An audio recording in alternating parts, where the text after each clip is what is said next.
사랑하는 여러분, 여러분들께서는 하루에 거울을 몇 번 보시나요? 영국의 한 회사가 평균을 내보았는데 남성은 27회, 여성은 32회 거울을 하루에 본다고 합니다. 저도 오늘 설교하기 전에요, 거울을 보고 머리를 빗고 왔습니다. 여러분 마음에 드시나요? 감사합니다.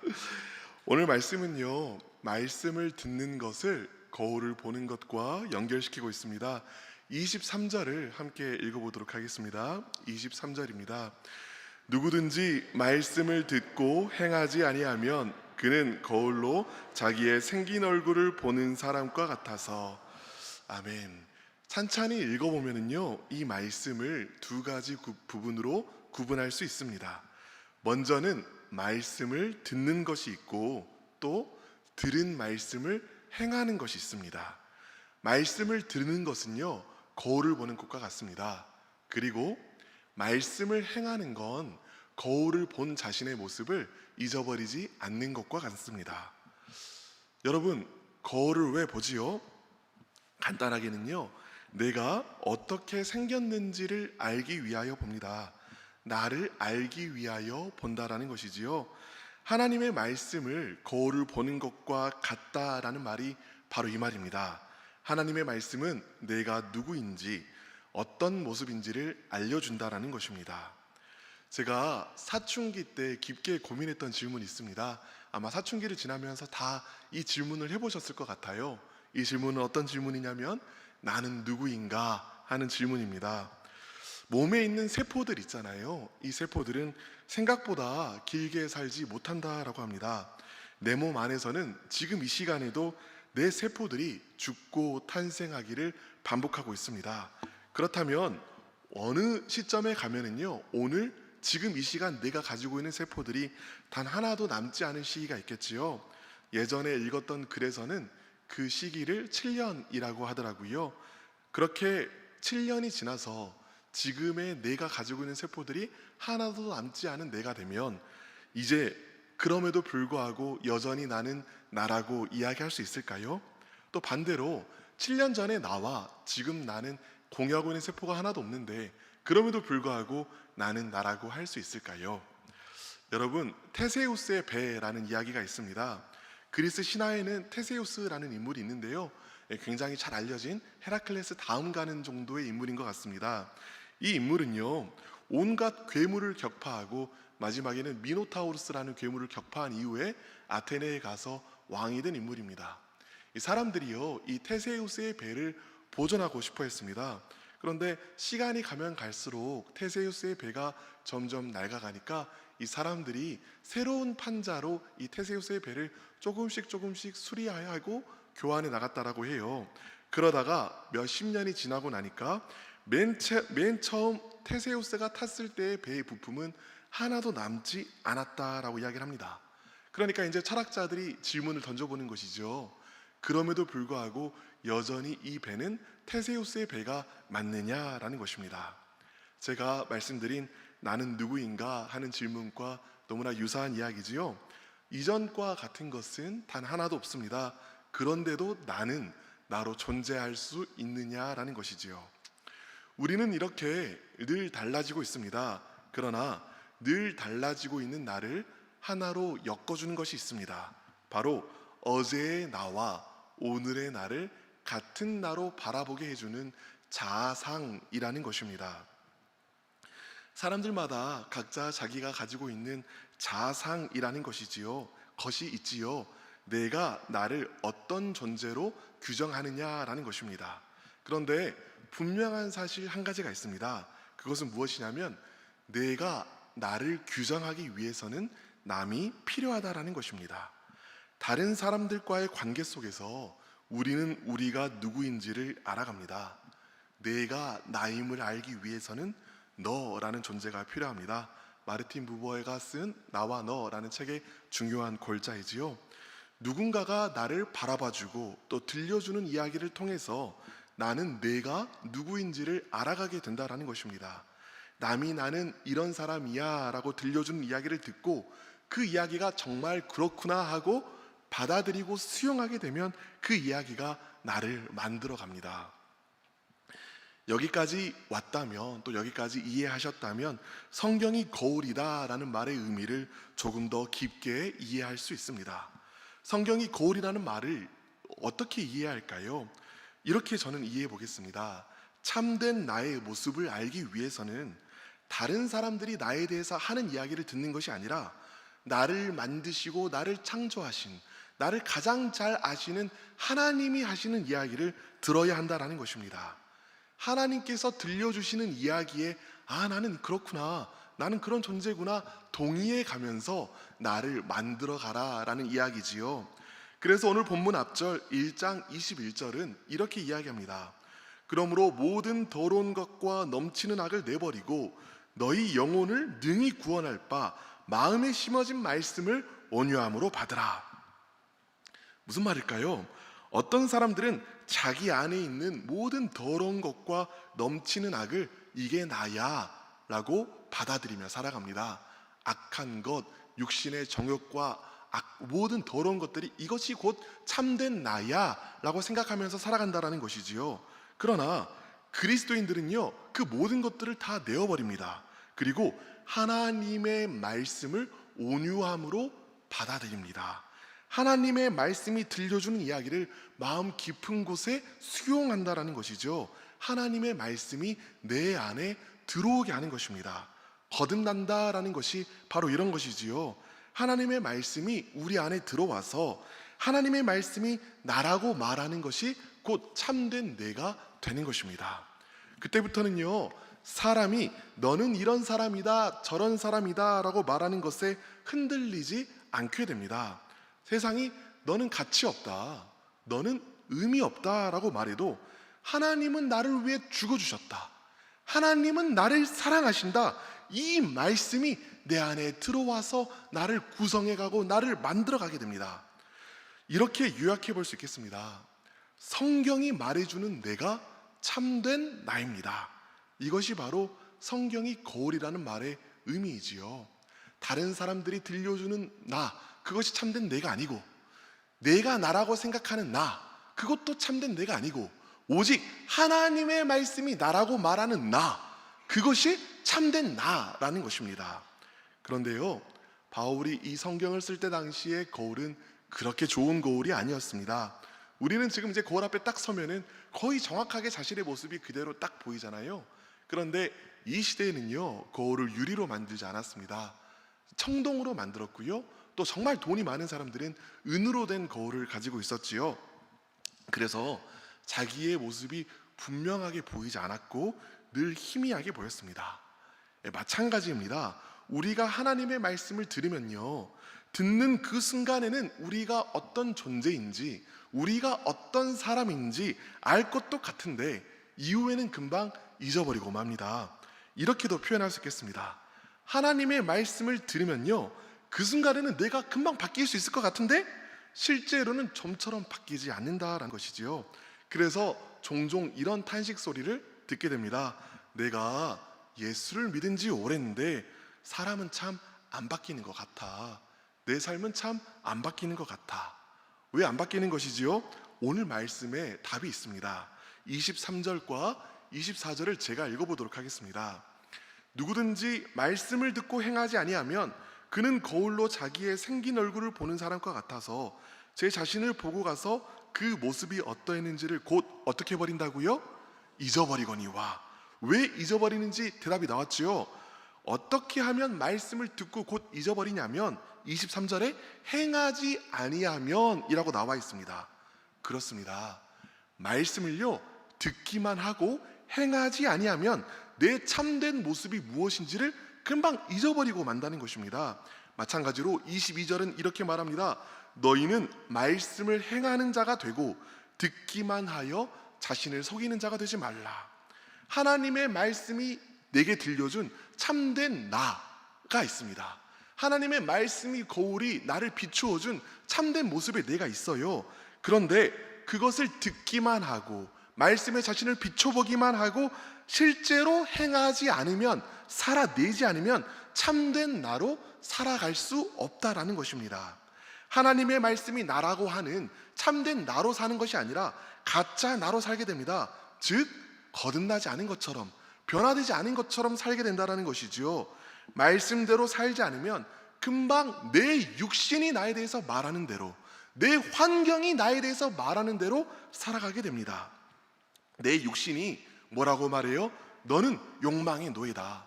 너의 참 자아는 내 욕망이다 라고 말합니다. 그럼 그 말을 가만히 그대로 받아들이면서 나는 욕망의 노예구나, 욕망만이 참된 나이구나 라고 동의하고 생각하면서 살아가게 돼버린다는 것입니다. 또한 환경은 뭐라고 말하지요? 이렇게 말합니다. 너는 이 문제를 해결할 수 없어. 이 문제는 너무나 커서 이 문제를 돌파할 수 없어. 환경은 그렇게 말합니다. 근데 그 환경이 들려주는 말을 가만히 듣고 있으면 어떻게 되죠? 절망 속에서 살게 됩니다. 그럼 여러분 어떻게 해야 할까요? 너무나 분명합니다. 하나님께서 우리에게 들려주신 말씀을 듣고요, 들은 이후에 그 말씀을 붙들고 실제로 살아내야만 합니다. 이제 25절 말씀을 함께 읽어보도록 하겠습니다. 25절 말씀입니다. 시작. 자유롭게 하는 온전한 율법을 들여다보고 있는 자는 듣고 잊어버리는 자가 아니요 실천하는 자니 이 사람은 그 행하는 일에 복을 받으리라. 아멘. 하나님의 말씀을 머리로만 아는 사람들이 읽는 말씀은 죽은 말씀, 아무런 능력이 없는 말씀이라는 것입니다. 그런데요, 하나님의 말씀을 실제로 살아내는 사람들이 읽는 말씀은 자유롭게 하는 능력의 온전한 말씀이라는 것입니다. 두 사람이 읽는 말씀이 다른 말씀인가요? 아니요, 말씀은 같은 말씀입니다. 그런데요, 말씀을 삶으로 살아내려고 하지 않는다면 이 말씀이 나를 자유케 하는 능력으로 임하지 않는다라는 것입니다. 스스로 속박 가운데 머물려고 하고 스스로 중독 가운데 머무려 하는 자는 그 자유케 하는, 온전하게 하는 하나님의 말씀의 능력을 경험하지 못합니다. 그래서 로마서 1장 28절은 이렇게 말해요. 그들이 마음에 하나님 두기를 싫어하며 하나님께서 그들을 그 상실한 마음대로 내버려 두사 합당하지 못한 일을 행하게 하셨느니라. 무슨 말이지요? 말씀을 살아내려고 하지 않을 때 그냥 그렇게 죄 가운데 살도록 하나님께서 그들을 내버려 두신다라는 것입니다. 그러나 그 말씀을 실제로 살아내려고 하는 자들에게는 말씀으로부터 죄를 이겨낼 수 있는, 죄로부터 자유케 하는 은혜와 힘과 능력이 흘러나오게 됩니다. 오직 이런 사람들에게 하나님의 약속이 있습니다. 오늘 말씀에 약속이 있어요. 오늘 말씀이 뭐라고 이야기합니까? 이 사람은 그 행하는 일에 복을 받으리라라고 이야기합니다. 어떤 복인가요? 그렇게 말씀대로 사라지는 것을 경험한다라는 것입니다. 하나님의 말씀을 붙들고 그 말씀이 나라고 주장하며 살아가는 사람들에게 하나님의 은혜와 능력이 실제로 임한다라는 것입니다. 이들은 어떤 삶을 살아가게 될까요?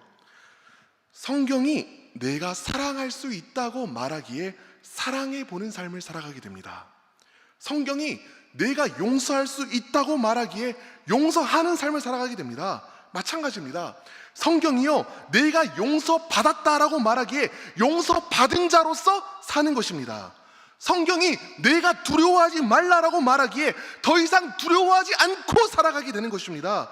죄의 정죄와 두려움의 폭압을 끊어내고 떨쳐내고 그리스도 예수 안에서 나는 새롭다, 그리스도 예수 안에서 나는 정결하다, 그리스도 예수 안에서 나는 자유하다라고 고백하고 선포하며 사는 것입니다. 바로 이때 믿음으로 고백하고 선포하며 살아낼 때, 바로 이때 우리는 죄의 속박에서, 중독의 속박에서, 미움과 마음의 어려움의 속박에서 우리를 자유롭게 하는 힘, 바로 그 말씀의 힘을 경험하게 되는 것입니다. 그러나 여러분, 남이 나를 무엇이라고 말하는지를 듣는 것이 아니라, 심지어 내 안의 목소리가 나를 무엇이라고 말하는지를 듣는 것이 아니라 오직 말씀이 나라고 말해주는 것을 나라고 믿고 살지 않으면 이런 말씀의 능력을 경험하지 못하게 된다는 것이죠. 그러나 내가 받은 말씀을 실제로 살아낼 때에 이 말씀을 통해 희미하게 보던 진짜 나를 삶을 살아가면서 실제 나로 경험할 때, 이것이 나구나, 그리스도 예수 안에서 나는 참으로 변화되었구나, 그리스도 예수 안에서 성령의 능력이 참으로 내 안에 있구나 고백하며 살아가게 됩니다. 구원의 확신이 단단해집니다. 이것이 바로 거울을 보고 잊어버리는 삶이 아니라 거울을 보고 기억하는 삶을 살아가는 것입니다. 이제부터는 말씀으로 살아가는 삶의 태도가 무엇인지 분명하게 구분할 수 있도록 우리가 흔히 오해하고 있는 잘못된 삶의 태도 3가지를 여러분에게 말씀드려보도록 하겠습니다. 행함과 믿음, 이걸 가지고 설명해 볼 텐데요. 먼저는요, 행함이 없이 믿음만 있는 상태입니다. 이 사람들은 아무런 믿음의 행위가 없지만 자신에게는 강한 믿음이 있다라고 생각하는 사람들입니다. 좋은 말씀을 많이 들어서 귀가 높아진 자신의 모습을 실제의 자신으로 착각하는 것이지요. 그래서 삶으로는 전혀 살아내고 있지 않으면서도 자신의 신앙을 좋은 신앙이라고 착각하게 됩니다. 거듭나지 않은 자기를 거듭난 자기로 속이고 신앙이 성숙하지 않은 자기를 성숙한 자기로 속이게 됩니다. 이런 사람들은 어떻게 해야 할까요? 말씀의 거울에 겸허하게 자기를 비춰보아야 합니다. 하나님의 말씀은 살아있고 활력이 있어서 좌우의 날선 어떤 검보다도 예리하여 홍과 영과 및 관절과 골수를 찔러 쪼개기까지 하나니, 여러분, 이것이 바로 이들을 위한 말씀입니다. 하나님의 말씀 앞에 겸허하고 정직하게 설 때 행함 없는 내 모습을 하나님의 말씀이 비추어 준다라는 것입니다. 이와 정반대되는 태도도 있습니다. 방금 전에는 믿음은 있지만 행함이 없다라고 말하는 사람들이었죠. 이제 정반대로 믿음 없이 행함만 있는 사람들에 대해서 한번 이야기해 보도록 하겠습니다. 이분들은 자신이 거듭났는지 안 났는지, 믿음이 있는지 없는지는 긴가민가 하면서도 어떻게든 착하게 살아냅니다. 그러면서 내가 이 정도면 거듭난 게 맞을까? 이 정도면 내가 믿음이 있는 거겠지? 하고 생각하는 삶을 살아가게 됩니다. 이 역시도 잘못된 태도입니다. 믿음 없이 살아서 일정 수준을 살아내는 사람들은 그 수고와 그 노력을 다 자기 의로 품고 있습니다. 내 힘과 내 능력으로 이루었기 때문에 이것이 다 자기 의가 됩니다. 믿음 없이 행함만 있는 이런 신앙은 자기 의 속에 빠진 바리새인과 같은 신앙이 되어버리고 맙니다. 이보다 더 괴로운 상태가 있지요. 제가 가장 많이 상담을 하게 되는 신앙의 모습입니다. 행함이 안 돼서 믿음도 포기해버리는 신앙입니다. 행함도 없고 믿음도 없는 상태지요. 살아보려고 했는데 안 되어서 포기해버린 상태라고 할 수 있겠습니다. 이전에 한 성도님과 상담을 하는데 성도님께서 저한테 이렇게 이야기하시더라고요. 목사님, 나는 왜 이렇게 교회를 오래 다니는데도 안 바뀔까요? 나는 거듭 안 났나 봐요. 그래서 제가 바로 그랬습니다. 그렇게 생각하시니까 삶이 안 바뀌는 거라고. 거듭나지 않았다라고 생각하고 있으니까 거듭나지 않은 대로 살아가는 것이라고. 그럼 올바른 태도는 무엇일까요? 하나님의 말씀이 주장하는 대로 나를 나라고 받아들이는 것입니다. 내가 부족하더라도, 내가 연약하더라도, 심지어 내가 반복되는 죄에 넘어져 있더라도 내가 누구인지를 말씀이 내게 들려주는 것을 부정하지 않는 것입니다. 그 말씀이 내에 대해서 말하는 것을 나라고 믿으면서 그 믿음으로 살아가는 것입니다. 그러면 그 말씀이 나를 실제로 그렇게 변화시켜 나가는 것을 경험하게 됩니다. 참으로 자유케 하는 온전한 말씀을 경험하게 되는 것입니다. 살아있는 능력의 말씀이 나를 빚어나가는 것을 경험하게 되는 것이지요. 이제 말씀을 정리하도록 하겠습니다. 사랑하는 여러분, 우리의 신앙은 어떻게 자라나는 것일까요? 교회를 오래 다니면 자연스럽게 저절로 신앙이 자라나는 것일까요? 저는 그랬으면 참 좋겠습니다. 그랬으면 너무 행복할 것 같아요. 그러나 사실은요, 신앙은 그렇게 자라나지 않죠. 내가 아는 만큼이 내 신앙이 아니라 그 말씀을 붙들고 내가 살아낸 만큼이, 내가 순종한 만큼이 딱 그만큼만 내 신앙인 것입니다. 아는 만큼의 내가 참된 내가 아니라 사는 만큼의 내가 참된 나인 것이지요. 내가 하나님의 음성을 세밀하게 알아서 나를 향한 하나님의 뜻이 무엇인지 분명하게 안다고 해도 그것에 순종하지 않는다면 아무런 의미가 없는 것입니다. 오직 하나님의 말씀을 붙들고 이 말씀이 나라고 주장하며 그 말씀대로 살아낸 그 한 걸음 한 걸음이 내 안으로 흘러들어와 내가 되는 것입니다. 그리하여 희미하게 보이던 내 모습이 점차로 분명하여지고 참으로 말씀이 말하는 대로의 내가 참된 내가 되는 경험을 하게 되는 것이지요. 이제 다른 사람이 나라고 말하는 대로 나를 규정하는 것이 아니라 하나님의 말씀이 나라고 말하는 대로 나를 바라보는 연습을 하시길 바랍니다. 그리고 그런 믿음으로, 그런 사람으로 살아가시기를 바랍니다. 하나님께서 부으시는, 믿음 가운데 부으시는 하나님의 은혜가 우리 삶에 넘치게 될 줄 믿습니다. 함께 기도하겠습니다. 사랑하는 하나님 아버지, 아는 만큼의 내가 참된 내가 아님을 고백합니다. 살아내는 만큼의 내가 참된 나임을 고백합니다. 그러므로 주님, 하나님의 말씀이 나라고 말하는 것을 온전히 나로 붙들고 그 믿음으로 삶을 살아내게 하여 주시옵소서. 우리는 그동안 너무 많이 쓰러져서, 너무 많이 넘어져서 상황과 환경이 말하는 대로 너는 거듭 안 났나 봐, 너는 변화되지 않았나 봐, 너는 믿음이 없나 봐, 그 말들에 너무나 휘둘리는 삶을 살았습니다. 그러나 지금 이 시간 믿음과 말씀으로 결단합니다. 내가 말하는 대로 내가 아니라, 남이 말하는 대로 내가 아니라 오직 말씀이 말하는 대로 내가 나임을 고백합니다. 이제 참된 나의 모습으로 살아가게 하여 주시옵소서. 감사드리며 이 모든 말씀 선하신 우리 주 예수 그리스도의 이름으로 간절히 기도드리옵나이다. 아멘.